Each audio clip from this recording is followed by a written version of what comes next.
Magnetismo en medios materiales. El campo magnético producido por una corriente en una bobina de alambre proporciona un indicio de lo que podría provocar que ciertos materiales muestren fuertes propiedades magnéticas. En general, cualquier espira de corriente tiene un campo magnético, por lo tanto, un momento de dipolo magnético, incluyendo las espiras de corriente a nivel atómico. En consecuencia, los momentos magnéticos en una sustancia magnetizada se pueden describir como si surgieran de esas espiras de corriente a nivel atómico. También hay un momento magnético intrínseco para electrones, protones, neutrones y otras partículas. Este surge de una propiedad denominada spin. Esto es, el electrón puede verse como girando en torno a su eje mientras orbita el núcleo. En general, los momentos microscópicos están orientados al azar y sus contribuciones al campo magnético se cancelan. ¿Y por qué pasa esto? La principal razón es que en la mayoría de las sustancias, el momento magnético de un electrón en un átomo se cancela por el de otro electrón orbitando en la dirección opuesta. En un modelo clásico del átomo, donde los electrones se mueven en órbitas circulares alrededor del núcleo, un electrón orbital constituye una delgada espira con corriente, debido a que es una carga de movimiento, y el momento magnético del electrón se asocia con su movimiento orbital. Entonces, el momento magnético asociado con esta espira de corriente va a ser igual a mu, el cual va a ser igual a la corriente por el área.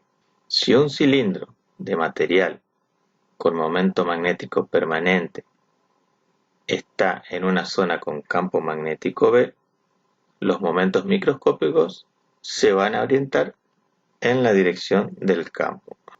Es decir, que si tenemos un campo magnético en esta dirección, sentido, los momentos microscópicos adentro del cilindro se van a orientar en la misma dirección que el campo.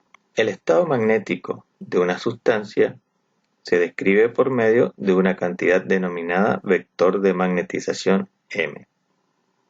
La magnitud de este vector se define como el momento magnético por unidad de volumen de la sustancia, por lo que el campo magnético total B en un punto en una sustancia va a depender tanto del campo externo aplicado como de la magnetización de la sustancia. Ahora bien, estos dipolos magnéticos van a estar orientados en la misma dirección del campo, como se ve en la figura. Entonces, es posible definir el momento magnético por unidad de volumen mediante la siguiente fórmula. M va a ser igual al número de moléculas por unidad de volumen por el momento dipolar magnético medio de las moléculas o de los átomos. Las unidades de medidas en el sistema internacional va a ser igual al ampere sobre metro. El vector magnetización lo podemos expresar como el diferencial del momento dipolar magnético dividido el diferencial de volumen. De aquí podemos sacar el momento dipolar magnético total del material, que es igual a la integral del vector magnetización por el diferencial de volumen. Vamos a ver el vector magnetización M junto con la intensidad de campo magnético H. El vector magnetización M puede interpretarse a partir de una corriente eléctrica equivalente propuesta por Ampère. Para ello, consideramos un material sobre el cual hay un momento magnético, por lo que aparecerán corrientes microscópicas en él. Si en este material hacemos un reticulado y se asocia a cada retículo una espira por la que circula una corriente I y que posee un momento magnético, se puede ver que las corrientes adyacentes de dos espiras diferentes se neutralizan al tener sentidos distintos, quedando una corriente superficial que se denomina I sub m. Entonces, si consideramos una barra de longitud L y sección A del material magnetizado, podemos considerar a esta como un solenoide, por el cual va a circular una corriente superficial ficticia I sub m. Entonces, el campo magnético será, como se vio, mu sub 0 por la corriente superficial dividido la longitud L.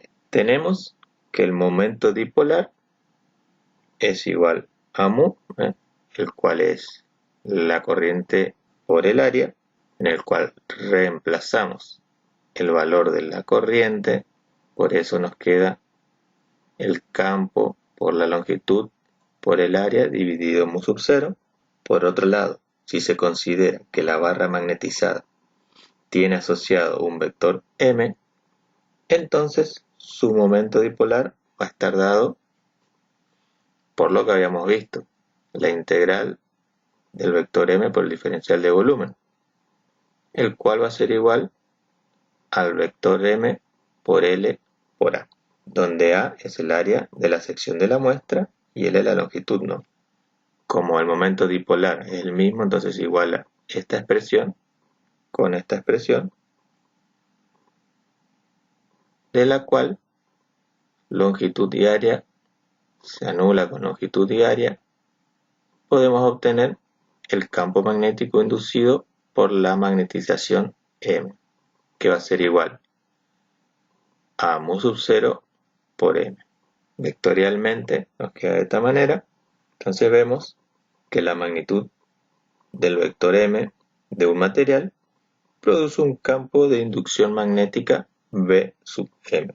Como dijimos anteriormente, el campo magnético total V en un punto interior de la sustancia va a depender del campo magnético externo V sub 0 aplicado y de la magnetización M. Entonces, si las contribuciones de la magnetización al campo magnético total es V sub M, nos va a quedar que el campo magnético total V va a ser igual a la suma del campo magnético externo más el campo magnético inducido por la magnetización M. Vamos a ver el vector H. Para ello, analizaremos el caso de un solenoide de longitud L con n espiras por unidad de longitud, lleno de material con momento magnético M por unidad de volumen, y por el que circula una corriente I. Para esto es que se define una nueva magnitud vectorial, el cual se denomina intensidad magnética H, el cual va a simplificar dicho análisis. Entonces, vamos a ver la relación entre V, H y M. Si consideramos el solenoide descrito anteriormente, el campo de inducción magnética V en su interior va a ser, como habíamos visto, V igual a V sub 0 más V sub M, donde V es el campo magnético total, V sub 0 es el campo magnético externo aplicado y V sub M es el campo magnético inducido por la magnetización M. Analizando la integral de línea del campo V a lo largo del camino A, B, C y D, y asumiendo que el campo magnético V es uniforme en el interior del solenoide, vamos a llegar a esta expresión, que la integral cerrada del campo por el diferencial de longitud va a ser igual. Reemplazamos el valor de V, por lo tanto nos queda la integral de V sub 0 más V sub M por diferencial de L. Reemplazamos el valor del campo magnético inducido por la magnetización M, como habíamos visto, mu sub 0 por M, y de aquí sacamos la expresión del campo magnético externo aplicado. Sacamos V sub 0 por diferencial de L, entonces nos queda el campo magnético total menos el campo magnético inducido. Teniendo en cuenta la ley de Ampère, que nos dice que el campo por el diferencial de longitud es igual a mu sub 0 por I, donde I es la corriente total libre que atraviesa el área limitada por A, B, C y D, y es igual a N por I por L. Reescribiendo nos queda de esta manera, donde lo que está entre paréntesis es el campo vectorial auxiliar, es decir, la intensidad magnética o campo magnético H. Por lo tanto, en cada punto va a estar dado por la relación campo magnético dividido mu sub 0 menos la magnetización M. Entonces podemos escribir de esta manera, donde vemos que la integral de línea del campo magnético H a lo largo de un camino cerrado depende solamente de la corriente debida al movimiento de cargas libres que pasa a través del área definida por el camino.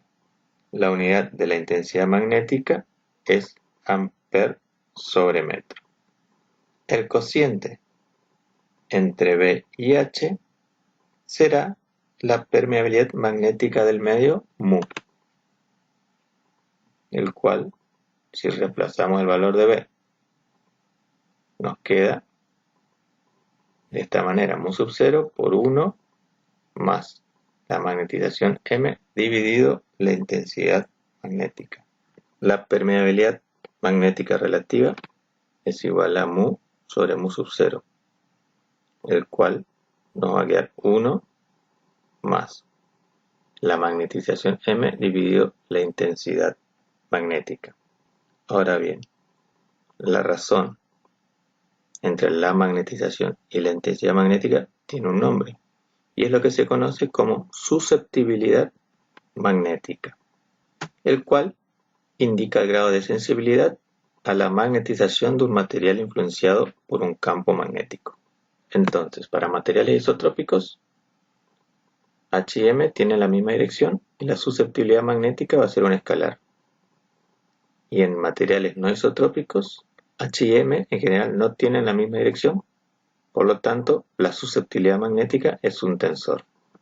Tenemos entonces la expresión general de la inducción magnética en función de la magnetización M y la intensidad magnética, el cual también puede ser igual a mu por la intensidad magnética para medios isotrópicos o en casos especiales de medios no isotrópicos. Propiedades generales del campo magnético y la intensidad magnética. La integral cerrada o integral de superficie del campo magnético por el diferencial de superficie es igual a 0.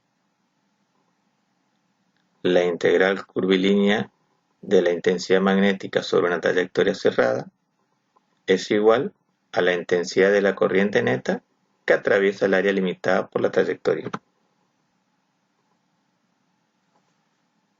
Y es posible reescribirla también como el campo por el diferencial de longitud va a ser igual a mu sub 0 por la I total, donde la I total es la suma entre la intensidad de la corriente verdadera y la corriente de magnetización.